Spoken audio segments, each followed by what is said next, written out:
నమస్తే, నేను సిరి. షర్మిల గారైతే తనకి ప్రభాస్ గారికి ఉన్న ఏదైతే రిలేషన్ ఉందో దాంట్లో సోషల్ మీడియాలో ఎలాంటి ఇది మాట్లాడారు అంటే ప్రభాస్ గారికి ఇంకా షర్మిల గారికి ఏదో సంబంధం ఉన్నట్టుగా మాట్లాడడం జరిగింది సోషల్ మీడియాలో. అయితే దాని మీద కొన్ని కీలక వ్యాఖ్యలు అయితే తను చేయడం జరిగింది ఈరోజు ప్రెస్ మీట్లో. దానికి సంబంధించి మరిన్ని విషయాల్ని మనకు తెలియజేయడానికి ఈరోజు మనతో పాటు ఉన్నారు ప్రముఖ సీనియర్ జర్నలిస్ట్ డివిఎస్ గారు. నమస్కారం సార్. నమస్తే సార్, గతంలో చూసినట్టయితే సోషల్ మీడియా వేదికగా వైఎస్ షర్మిల గారిని ఇంకా ప్రభాస్ గారికి ఏదో సంబంధం ఉన్నట్టుగా చాలా వరకు పుకార్లు, అసలు అది వినడానికి కూడా చాలా అసభ్యంగా ఉండేటివి రాతలు రాశారు. అయితే ఇప్పుడు దాని మీద షర్మిల గారు ఒక ప్రెస్ మీట్ పెట్టి ఇట్లా చేశారు, సోషల్ మీడియా వేదిక చేసుకొని ఆయన సొంత వాళ్ళు ఇలాంటివన్నీ కూడా చేశారని చెప్పడం జరిగింది. సో దీన్ని అసలు ఎలా చూడాలి సార్? అంటే జగన్మోహన్ రెడ్డి నిన్న ప్రెస్ మీట్లో షర్మిల వీడియో వేశాడు. షర్మిల వీడియో ఎప్పుడు 5-6 ఏళ్ల క్రితం నాడు వీడియో వేసి అప్పట్లో నందమూరి బాలకృష్ణ ఏదో రోడ్ నంబర్ అక్కడ హైదరాబాద్లో అక్కడ ఆయన ఎన్బీకే బిల్డింగ్లో నుంచి ఈమె మీద ఎవరెవరో పోస్టులు పెట్టినట్టుగా. అంటే ఇది అప్పుడు ఆమె ఆ వీడియో ఇప్పుడు వేసి మళ్ళా షర్మిలని డిగ్రేడ్ చేయడమా లేకపోతే బాలకృష్ణనా అతను టార్గెట్ చేసింది తెలుగుదేశం పార్టీనా? ఇవాళ షర్మిల ప్రెస్ మీట్ పెట్టి ఫైర్ అయింది. ఏమని? అసలు ప్రభాస్తో తనకు సంబంధించినటువంటి ఆ పోస్టులు అవన్నీ కూడా పెట్టించింది నువ్వే కదా జగన్మోహన్ రెడ్డి అని అడిగింది. ఎక్కడ ముఖం పెట్టుకుంటాడు జగన్మోహన్ రెడ్డి? ఇప్పుడు తను ఇంకో మాట కూడా అన్నది, అసలు అది ఎప్పటి వీడియో? 5-6 ఏళ్ల క్రితం వీడియో. 5-6 ఏళ్ల క్రితం వీడియో ఇప్పుడు నువ్వు వేసావంటే 5 ఏళ్ళు నువ్వు సీఎంగా ఉన్నావు. 5 ఏళ్ళు సీఎంగా ఉన్నప్పుడు నువ్వు ఎందుకని కేసు పెట్టలేదు? బాలకృష్ణనో లేకపోతే ఇంకా అప్పుడు ఆ పెట్టిన వాళ్ళనో ఎందుకని అరెస్ట్ చేయలేదు? ఇప్పుడు ఆ వీడియో వేయటం ఏంటి? ఈ 5 ఏళ్ళు నువ్వే గాడిదలు కాసావని అడిగింది. అసలు ఆ వీడియో నువ్వు చూసినా కూడా విన్నా షర్మిల అందులో మాటలు ఏంటి? పోలీసుల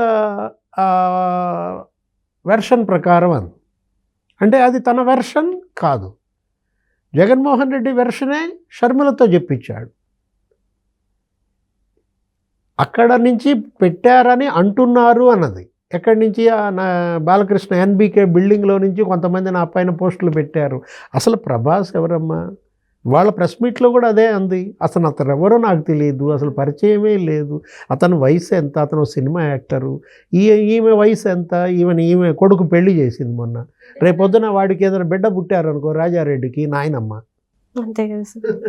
అంటే తన పిల్లల మీద కూడా ఒట్టేసి తను చెప్పాల్సిన పరిస్థితికి తీసుకొచ్చారు సార్ ఈరోజు. మరి తనని అది ఎంత అంటే ఏ ఆడబిడ్డకి రాకూడదు ఆ కష్టం.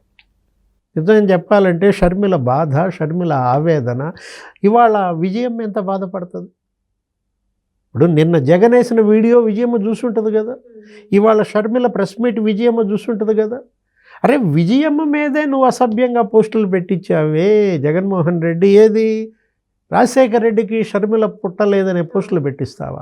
దానికేమని నిన్న ప్రెస్ మీట్లో చెప్తాడు జగన్, అది ఎవరో తెలుగుదేశం వాళ్ళే వర్రా రవీంద్రారెడ్డి అకౌంట్తో చేశారని చెప్పి చెప్తాడు. మరి అదే వర్రా రవీంద్రారెడ్డి ఆ మాట చెప్పలేదే. నిన్న డిఐజీ కోయ ప్రవీణ్ వాళ్ళ ఇంట్రాగేషన్లో ఏమని చెప్పాడు? అవన్నీ కూడా స్క్రిప్ట్ అని చెప్పారు కదా. రాఘవరెడ్డి అవినాష్ రెడ్డి పిఏ స్క్రిప్ట్ పంపిస్తాడు, అవినాష్ రెడ్డి చెబుతాడు, ఇతను రాసుకుంటాడు, మాకు పంపిస్తాడని అతను వాంగ్మూలం. ఇప్పుడు అందుకే కదా షర్మిల నిన్న ప్రెస్ మీట్లో ఏమంది? ఈరోజు కాదు, నిన్న ప్రెస్ మీట్లో పోస్టులు పెట్టిన వాళ్ళని అరెస్ట్ చేస్తున్నారు ముఖ్యమంత్రి చంద్రబాబు, డీజీపీ ద్వారకా తిరుమలరావు. ఆ పోస్టులు పెట్టించిన వాళ్ళని ఎందుకు వదిలేస్తున్నారు అని అడిగింది. అవినాష్ రెడ్డిని ఎందుకని విచారించలేదని వర్రా రవీంద్రారెడ్డి చెప్పాడు కదా. ఏమని? అనిమిరెడ్డి అతను ఎవరు బండి రాఘవరెడ్డి పెట్టించాడు నాతో పోస్టులు, అసలు నా అకౌంట్ కూడా వాళ్ళే ఆపరేట్ చేసేవాళ్ళు, నా లింకులు వాళ్ళే తీసుకున్నారు, ఎవరు సజ్జల భార్గవ్ వాళ్ళ టీం అని వర్రా రవీంద్రారెడ్డి వాంగ్మూలం మీరు ఇచ్చిన తర్వాత కూడా అవినాష్ రెడ్డిని ఎందుకు ఎంక్వైరీ చేయలేదని ఎవరు? షర్మిల. మరి జగన్మోహన్ రెడ్డి అది వదిలేశాడు, వర్రా రవీంద్రారెడ్డికి వత్తాసు పలుకుతాడు, షర్మిలపై వీడియో వేస్తాడు.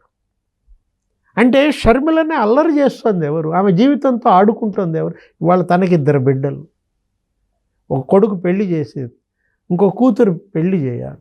ఎందుకు ఆమెకి కన్నీళ్ళు? ఎందుకు ఆమెకి ఈ వయసులో ఈ ఆవేదన? అసలు ఇతను అన్నేనా? ఒక అన్న ఈ విధంగా ప్రవర్తించేది? తన అన్నది ఈరోజు ప్రెస్ మీట్లో, నీకు అవసరమైతే నా వీడియో వేస్తావు, నీకు అవసరమైతే అమ్మని ఉపయోగించుకుంటావు, బాబాయ్ని చంపేస్తావు, నీకు అవసరమైతే నాన్నని ఇది చేస్తావు.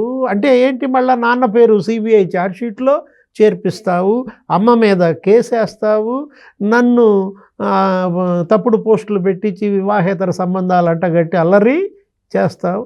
పదవి కొట్టొస్తే వివేకానంద అంటే ఇంత స్వార్థపరుడు ఇంకెక్కడా లేడు. స్వార్థమే కాదు, నీకు స్వార్థపరుడు, నీకు ఉన్మాదం అన్నమాట.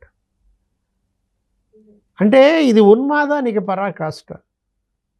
అసలు ఇవాళ హోమ్ మినిస్టర్ అనిత కూడా మాట్లాడింది. ఏంటి, పీడీ యాక్ట్ పెడతామన్నారు. పీడీ యాక్ట్తో సహా ఇంకో 10 నేరాలు కలిపి ఒక కొత్త చట్టం తెస్తున్నాం.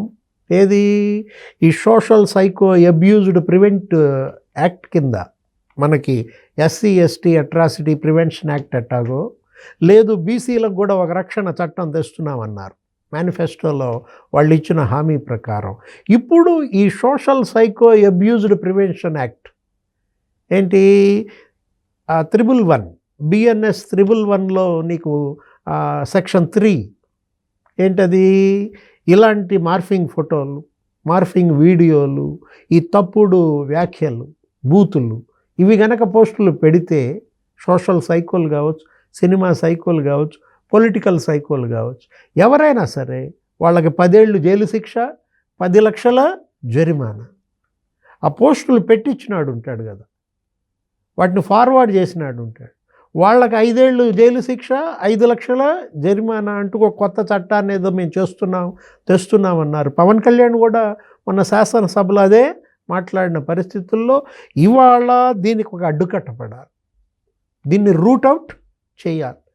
సమూలంగా దీన్ని కనుక ప్రక్షాళన చేయకపోతే ఈ పెట్టిన వాళ్ళంతా ఏం చేస్తున్నారు, ఓపెన్ లెటర్స్ రాస్తున్నారు, క్షమాపణ ఉత్తరాలు రాస్తున్నారు.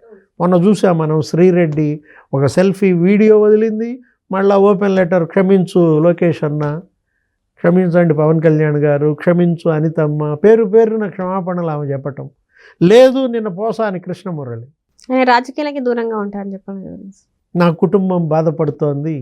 అటు శ్రీరెడ్డి రాసిన లెటర్లోనూ నాకు 2 ఆడపిల్లలు ఉన్నారు మా కుటుంబంలో, ఇప్పుడు ఇవాళ ఈయన నాకు 2 కొడుకులు ఉన్నారని ఎవరు, పోసాని కృష్ణమురళి. ఆ మాటలు అనేటప్పుడు ఈ ఇంగిత జ్ఞానం లేదా? ఆ బూతులు మాట్లాడేటప్పుడు ఏమైంది బుద్ధి? ఆ కల్లం హరికృష్ణారెడ్డి కూడా ఇలాగే ఒక వీడియో వదిలాడు. జగన్ అన్నకి డబ్బు ఉంది, ఆయన ఎప్పుడైనా బయటపడతాడు, ఆయన రక్షించుకుంటాడు, మనల్ని ఎవరు కాపాడుతారు? ఇప్పుడు వర్రా రవీంద్రారెడ్డి ఇవాళ జైల్లో, ఆ బోరగడ్డ అనిల్ ఇవాళ జైల్లో. ఎందుకు వచ్చిన కర్మ? అసలు ఎందుకు ఈ ఉన్మాదం ఏంటి అసలు? ఇవాళ జగన్మోహన్ రెడ్డి పైన అమెరికాలో కూడా కేసులు పడుతున్నాయి. అదానీ కేసా? అవును సార్. ఇవాళ 1750 కోట్ల ముడుపులు తీసుకున్నాడు జగన్మోహన్ రెడ్డి అదానీ దగ్గర అని చెప్పి అమెరికాలో FBI కేసు పెట్టడమే కాదు, అదానీ అరెస్ట్కి వారెంట్ ఇచ్చింది. మరి జగన్మోహన్ రెడ్డి పేరు కూడా అందులో నమోదై ఆయన కూడా రెడ్ కార్నర్ నోటీస్ వస్తే ఇవాళ ఈ పార్టీ ఉంటుందా? మళ్ళా జగన్మోహన్ రెడ్డి ఇక నీకు అసలు భవిష్యత్తులో ఎప్పటికైనా ముఖ్యమంత్రి కాగలడా? ఎవరిని చూసుకుని వీళ్ళంతా బరితెగిస్తున్నారు? అతను సీఎం అయితే మిమ్మల్ని కాపాడుతాడని ధైర్యం ఉంటే ఉండొచ్చు, ఇంకా అతనికి భవిష్యత్తే లేదు. మీ భవిష్యత్తు ఎక్కడ? ముందు జగన్కి భవిష్యత్తు ఉంటే నీకేదన్నా ఉపయోగం. నీకు మళ్ళీ డిజిటల్ కార్పొరేషన్లో ఉద్యోగాలు పెడతాడు, ఏదో 1 లక్ష రూపాయలు ఇస్తాడో 3 లక్షలు ఇస్తాడో ఆశపడచ్చు. ఇక అసలు అతనికే భవిష్యత్తు లేనప్పుడు మీ భవిష్యత్తు ఎందుకు రా నాయన తగలేసుకుంటారు. Right, thank you so much. నమస్తే.